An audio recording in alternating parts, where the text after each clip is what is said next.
Well, welcome to Staff Chat. In this series, we are interviewing staff members here at Christian Family Chapel to learn a little bit more about them and a little bit about their journey of coming to CFC. Thanks for joining us. We're glad you're here for a chat.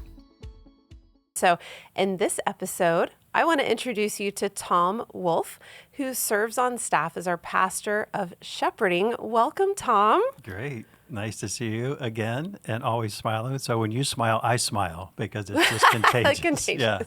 Yeah. Well, hopefully we'll keep smiling throughout the whole podcast. Yeah, until you give me a really tough question, and I'm like, I don't know about that. We'll save those for the end. Okay. We'll build up to them. Yeah. Well, a little bit about Tom as your role as the pastor of shepherding. So how would you describe your ministry to someone that you are meeting for the first time? Yeah, so I get this question a lot, actually, because people are trying to figure out what I do. So I usually break it down into three areas. Most people understand what a pastor or a shepherd does, kind of thing. So there's funerals and weddings and preaching and those kind of things. But for me, three primary areas. The first is the area of equipping. So overseeing all the equipping classes at CFC, and we have quite a few. We're doing multiple things here at CFC. The second would be family groups. And we've got family groups scattered all over this city and connection groups that a lot of them meet on campus. And then the third would be local impact and outreach. So reaching Mandarin and the greater Jacksonville area. So I usually put it in those three buckets. That's helpful. Helpful to describe that and narrow that down. And so as you have these three buckets, what would you say is the heart of your area of ministry with those three buckets? Yeah, it goes back to shepherding and pastoring, just caring for people, loving people. Obviously, our desire is to equip and help people in that discipleship journey that they're on. So I love people. And I'm excited that CFC has a passion not only for caring for our own people that we shepherd here, but a great sense of reaching people that are lost and people in our community who don't know Christ, that are on a journey, and helping them become followers of Christ. Yeah, you have two areas. You have those who are engaged at CFC, and then also reaching those who have yet to connect within CFC. And so that could be, I can imagine, tricky to balance in that. But what would you say in your area of ministry, what's the biggest challenge for you? I think the biggest challenge for me is even probably the size of CFC. CFC for some people is not a big church. For a lot of people it is. Mm-hmm. And so there's a lot of different things going on here, and trying to connect with people and remember names and stories. And so I really value that. It's like the worst thing that can happen to me is to be in the courtyard or in a room somewhere, and I'm acting like I'm meeting somebody for the first time. And if they say they've already met me before, then I feel that's like a horrible feeling as a pastor. I'm like, I want you to feel, I want the conversation to be personal. I want it to feel like we've connected. And so I really cherish that. So that's kind of hard because I'm still connected with a lot of people here, and people know me kind of better than I know them at this point because of just public opportunities that I have here. So, but it's coming along. I'm getting better. So I'm always curious. I struggle with remembering names. Do you have a process that helps you to remember names? You know, they have all these memory classes and people tell you, this and that. I can remember a face really, really well. Mm-hmm.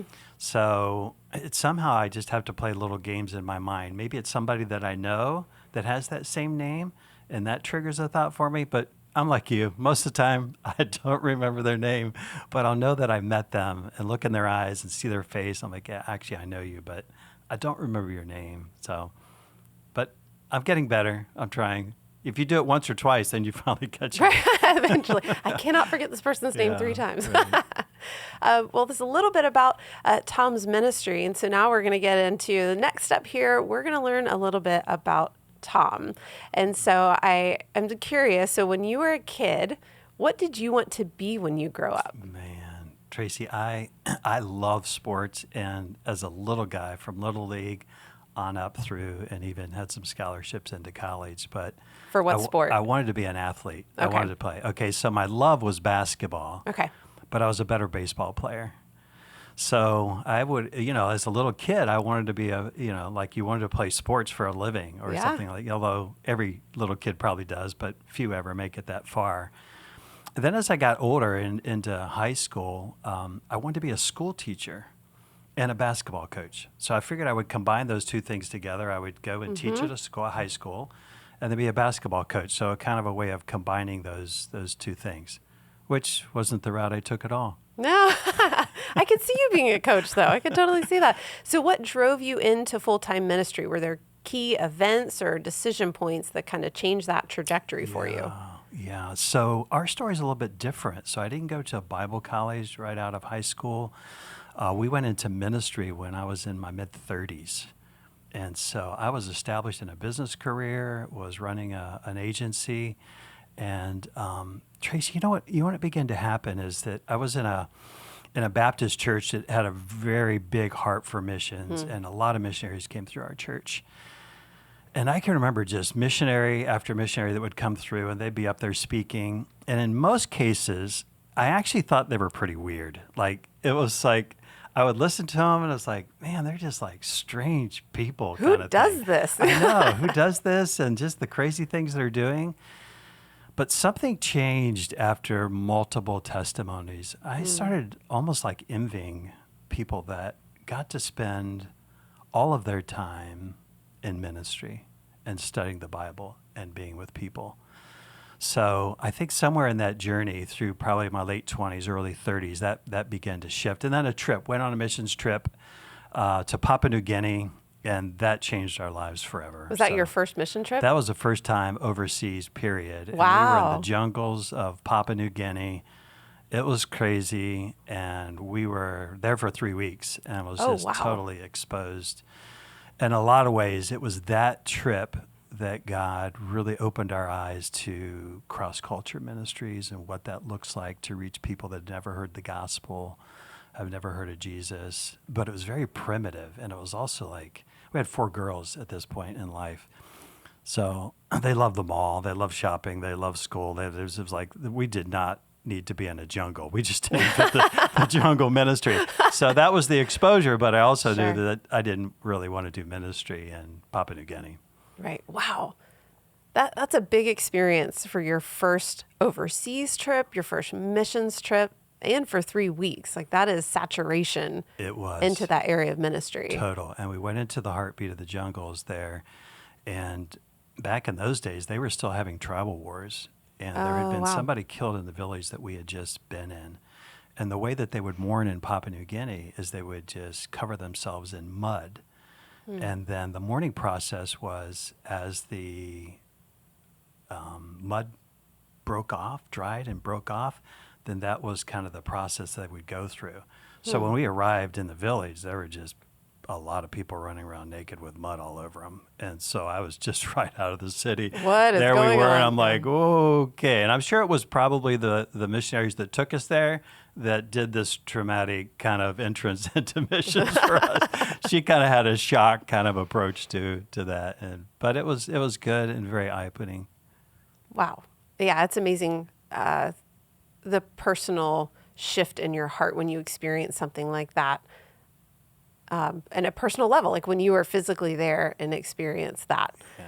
And so you went from working in business to then going on this one trip to Papua New Guinea. And so how did you land in the ministry area you are now? Yeah, so for me, it was like, well, I think I might like to be in ministry, but I don't want to be a pastor. I'll do something else. So I started taking Bible classes online. So I enrolled in Liberty's graduate program and started taking classes there and was moving through that. And I kept trying to figure out, based on what I thought was my giftedness and based on the skills that I had, an MBA at that point. So I'm like, I'll just do some business side of ministry. And it was actually the opposite of what God was really calling me to. He was really calling me to be a pastor. But the idea of pulling together a message and preaching every week, and that was just terrifying for me, which is exactly what he wanted to do. Like, I know you can do this, Tom, but here's what I want you to do. So that was the journey, to start taking classes, and then really at that point begin to feel called to ministry. And at that point, we have 4 girls, 4 to 14. Wow. And so that was kind of rough. I was walking away from a really nice income and felt like security to man, this is going to be really risky. And it felt that way. It was scary for us. Yeah. I bet that was a scary transition. And so how long were you on the field as a missionary? Yeah, so we ended up going to South Africa as church planters, pastor, church Yep. planter. The one thing you there thought, we go. I'm The not one doing thing I this. don't want Yeah. to do or didn't think I wanted to do. So we did that for 20 years, planted 2 churches That's while we awesome. were there, and just had the joy of just doing ministry there. And then took a leadership role in the organization, so we were overseeing other countries in Southern Africa besides being in South Africa. Then our youngest went to university, and so we became empty nesters, and our mission agency then realized that we could probably help in other regions of the world because we were empty nesters and could go into areas that maybe young families couldn't go into. Sure. So we ended up moving to the Middle East, and then I was in a leadership position with the mission organization and doing regional director type of work, just a part of an international church in the UAE as well, and then traveling through South Asia and the Middle East, and did that for about 5 years. So about 25 years of cross-culture ministry. Wow. And then a part of that time frame, when one of your daughters came to Jacksonville to go to UNF, right? That's right. That's where you first connected here with That's Christian right. Family Chapel. Yeah, all 4 girls came back to the States for university, so we would take a furlough, bring them back to school, and get them enrolled. It was generally a pretty quick trip over the summer because they would be entering in the fall or August or something. And so our youngest didn't want to go where all her other sisters went. She wanted to go in Florida. So we ended up looking at UNF. She ended up enrolling there. We had 2 weeks, Tracy. We had 2 weeks to find a church. And somebody had said, No try pressure. CFC, a good friend of mine. And so we came on campus 1 week, sat under the preaching, and was just watching what was happening here. Nancy and I looked at each other and said, our daughter can be here. Morgan can be here. And so then 2 weeks later, we left. She was off to her university studies, and she excelled here at CFC. She really enjoyed her ministry. I have people even come up to me today and say, hey, how's Morgan doing? Morgan's now married and has 2 kids. That's awesome. But they still remember her. And I'm really grateful for CFC and for helping a missionary college student who'd grown up on the field to adjust to life in America and school. And so it was good. We're grateful for that. And then fast forward a few more years, and then now you're here on staff. Yeah. Did you ever think that would happen? I never, ever thought that would happen. I love CFC, had loved it. So part of that journey that I described, that 25 years in there, became members of CFC, and then were commissioned as a commended worker for CFC. And so we were back and forth in and out of Jackson. We were here. I was connecting. And so it was last summer of 23. We're in a bit of transition. We were looking at new areas in South Asia. Our mission agency had asked if we would even consider moving back to Pennsylvania and at the international headquarters. And Doug and Tony had approached me with, hey, it looks like you're in a little bit of transition. What would you think about being here on staff? And so I was totally taken back by that because I didn't ever really think that we would do that. I just figured we would be overseas, literally would die overseas. We would just spend the rest of our careers there. And we really prayed about that. And that was a huge step for us, but it was a step that was easy at the same time because we knew CFC at least a little bit. And Right. I knew these guys. I knew even you and some other people, not as well, but yeah, accepted the position, and here we are. We're so glad you're here. I'm glad to be here. It's a joy to get to work Yeah, with you. It's fun. That's so fun. Well, so glad to hear your journey and that the Lord brought you here as part of your journey. It's such a gift to get to work with you. Now we're going to play a little game Uh-oh. and to get to know you even a little more. This is the part I was really being fearful about. What's going to happen scary. now? And when we do intercultural intelligence and training and equipping, we look at people. We look at a revealing or a concealing. And those are Ooh. the 2 spectrums. And so depending on which one you are, you just love to reveal these things. And then some of us are concealing. And we don't expose that so easily. So now I'm feeling like I might even be breaking out in a sweat right now. You can't even see it. Going to learn even more about you. Okay. Did you know this was a social experiment? No. Okay, so there's 2 games you can choose from. The first one is called Small, Medium, Large, and the other is called Yikes. And it's one of those two games that I It's pick. one of those, you get to pick a game. Okay. Yes. And then, yes, we'll go from there. Okay. Let's go for small, medium, and large. Okay. And so with small, medium, or large, you get to choose a small, medium, or large question. Small meaning pretty easy to answer, and large being a little more tricky. So you get to pick. Okay. The truth of me is really want to be authentic and real and get into deep conversations. So I'll go small. No, just kidding. So I'll go ahead and go large then. You're gonna go I'll large? take a large question, and All right. I'll just see how it goes. All right. So large question is, what has been your most embarrassing moment in ministry? Oh man, like I couldn't resist asking this. I know, and I have some. Hang on a second. Yeah, probably embarrassing and terrifying all at the same time. Ooh, even better. Okay? Go for it. So I was church planting. We were church planting in South Africa, and it was a church it was our first church. It was growing, and there was a guy there named Gabriel. And Gabriel's married now and has a wife, and he's getting ready to have his first baby. And so he really was engaging me in this process, and so I kept telling Gabriel every week when I would see him, Gabriel, just let me know when the baby's coming, that kind of thing. And so we kind of kept in touch. And then one day I get a call. I'm at home just working because I didn't even have a church building at that point. We were working out of my home. And Gabriel calls and says, hey, Pastor, it's time. You must come. And I'm like, okay, yeah, where should I meet you? Just meet me at my house. I'm like, okay, that sounds good. So I get in the car, I drive down, and I don't have any petrol in the car. I don't have any gas. So I have to stop at the gas station. While I'm getting gas, Gabriel calls me again and says, Pastor Tom, you must come. You must come. I said, Gabriel, yeah, like, is I'm everything on my okay? way. Yeah, I'm on my way. He goes, no, it's fine. So I drive down. I'm just like 10 minutes away at that point. And so I arrive at his house, and he comes running out of the house, and he's coming to get me.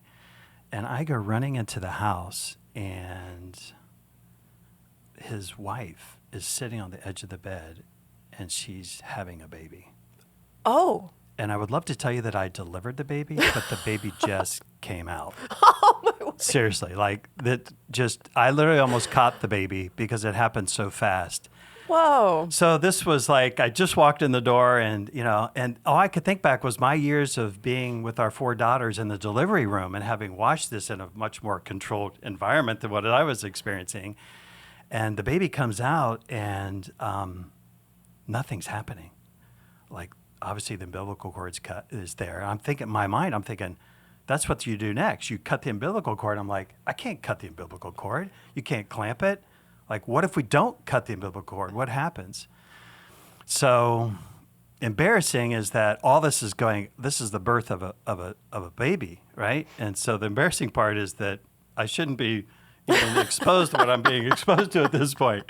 And so all I could do was I pulled the bedspread off of the bed, wrapped the baby up because everything is still now all connected. Yeah. And we waddle out to my car, and I put her in the back seat of our car, and we drive. And at that point, we need to drive to a government hospital because they would need medical care. They weren't going to get care in a private hospital at that point in ministry there. And the baby hasn't let out a sound at all. Oh, my There's goodness. nothing happening. And Gabriel's in the front seat. We're driving, and I'm speeding. I'm daring a cop to stop me because I need help getting to the hospital. And we arrive, and there's an old guy with an with an oxygen tank, and he's in a wheelchair. I literally pulled him out of the wheelchair, threw Gabriel's wife in the wheelchair, and I go running into the maternity ward with this child in the lap, and we're running in there. And we meet a nurse as soon as we get into the maternity ward there. And I was like, oh, and I'm kind of just frantic. I'm saying, we just had a baby and I didn't have to cut the umbilical cord. Da, da, da, da. She goes, oh, look, it's a little boy. He'll be just fine. And everything was from that point in their hands. And yeah, that was my craziest, fearful, embarrassing, kind of all wrapped in one. Wow, you So didn't as need a to be a pastor, I paramedic delivered a that baby. day. Yeah, that's my call. Did you do the baby dedication at the same time, It like was while so you were there? funny story is Gabriel then says to me, he said, well, Pastor, I must give him a biblical name. And I'm like, Gabriel, you got to name this little boy a biblical name. So I'm thinking, David, Joshua, Elijah, just some Caleb. And so we're driving now because in South Africa, they don't stay in the hospital very long. We picked the baby back up and the mom that evening. Oh, okay. And I drove him back home. So I said, Gabriel, what have you decided? What's the name? And he says, I'm going to call him Kindness. His name is going to be Kindness. Aww. And I thought, that's a biblical name. That's part of the fruit of the Spirit. So his little boy's name's Kindness. Oh, that's awesome. Yeah, sweet story. That is a very sweet story. Wow, you became a paramedic and an ambulance driver and a pastor, all kinds in one day. I was so afraid that baby was going to die. The baby should have been crying, right? There should have been something happening. So, anyhow, I'm really grateful for him making it. A story you will never forget. Gabriel, and Gabriel just he was more freaked out than I was, I'm sure.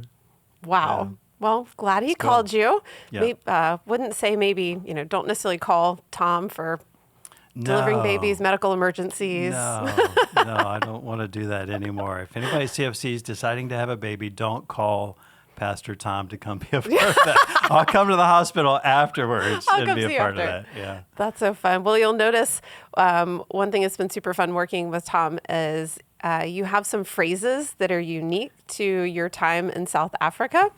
And so that's been really fun. Did I use a few today? Just one, but pitch up was one of my favorite ones. So, which means just to show up, just right? Show to up. Be there. Staff laughs at me all the time. I petrol, the boot of the car. Yep. Those things. Yeah, it's so fun. My diary, which is really a calendar, and it sounds so girly when I say it. I'm around a bunch of guys and they're like, well, let me check my diary. And then I realize, that was lame. It's not like a lock and a key. Like a little diary. You have a little diary you write in the evenings or something? Like, what are you doing? Yeah. That's so fun. Well, don't stop. I think it's so fun. Cool. So fun. Well, thank you so much for sitting with us today and chatting. It's so fun to get to hear all of these stories. And thanks for joining us to meet Tom, who's our pastor of shepherding here at Christian Family Chapel. And so if you have any questions about Tom's ministry area or others, we encourage you to reach out to us on Instagram. Email us at info@CFCJax. And make sure to follow us and check in on future episodes. Follow us at CFC Jax on whatever platform you listen to podcasts. So thanks for joining us.